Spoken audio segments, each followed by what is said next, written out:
Petrol পাচারের আগে একজনকে গ্রেফতার করল শিলিগুড়ি মেট্রোপলিটন পুলিশের ডিটেকটিভ ডিপার্টমেন্ট। ধৃতের নাম কমল দাস।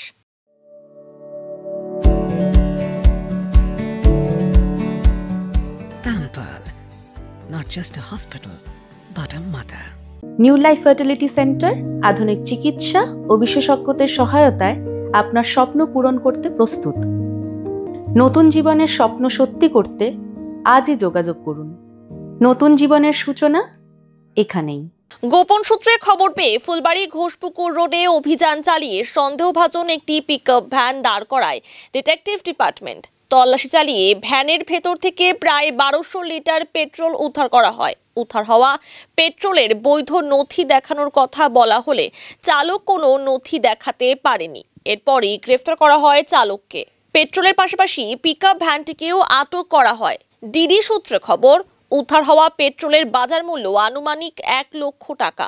ফুলবাড়ি ঘোষপুকুর হয়ে পেট্রোল পাচারের পরিকল্পনা ছিল, কিন্তু তার আগেই অভিযান চালিয়ে এর পর্দাফাশ করা হয়। আগামীকাল অভিযুক্তকে শিলিগুড়ি আদালতে তোলা হবে। গোটা ঘটনার তদন্তে ডিটেকটিভ ডিপার্টমেন্ট।